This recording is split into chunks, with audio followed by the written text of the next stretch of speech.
আজকে Tamim Iqbal board president হয়েছে, এটা দেখে আমরা হয়তো হাসি ঠাট্টা করছি, সমালোচনা করছি।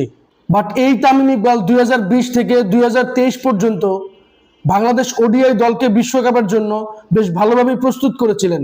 তবে হঠাৎ করে বিশ্বকাপের 3 মাস পূর্বে আফগানিস্তান সিরিজে বেশ কিছু বিষয়কে সামনে এনে তামিম ইকবাল আন্তর্জাতিক ক্রিকেটকে বিদায় জানালেন এবং তার সেই অশ্রুসিক্ত প্রেস কনফারেন্স এখনো মানুষের চোখে লেগে আছে।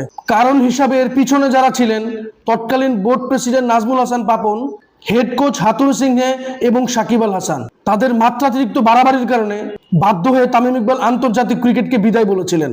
আজকে হয়তো সেই তারাই দূর থেকে দেখছে তামিম ইকবাল এই মুহূর্তে বাংলাদেশ ক্রিকেটের সর্বোচ্চ আসনে রয়েছেন। এই জন্য জীবন হয়তো সবার জন্য থেমে থাকে না। তবে তামিম ইকবালের জন্য হুঁশিয়ারি, যদি তিনি এই ক্ষমতার অপব্যবহার করেন, ভবিষ্যতে তাকেও এই শাস্তির মুখে পড়তে হবে। তবে আশা করছি তামিম ইকবাল দেশের ক্রিকেটের উন্নতির পিছনে নিজের সর্বোচ্চটা উজাড় করে দিবেন এবং আন্তর্জাতিক পরিমণ্ডলে বাংলাদেশ ক্রিকেট বোর্ড মাথা উঁচু করে দাঁড়াবে, সেই প্রত্যাশা আমরা রাখছি। পাশাপাশি আজ থেকে 20 বছর পরে তামিম ইকবালের ছেলে যেন বলতে পারে, আমার বাবা শুধু বাংলাদেশের একজন সুনামধন্য ক্রিকেটারই ছিলেন না, বরং তিনি সুনামধন্য বোর্ড প্রেসিডেন্টও ছিলেন। এবং তিনি যেন মাথা উঁচু করে গর্বের সহিত বাংলাদেশ ক্রিকেট বোর্ড থেকে বের হতে পারেন। এই নিয়ে আপনাদের কোনো মতামত থাকলে অবশ্যই আমার সাথে শেয়ার করবেন।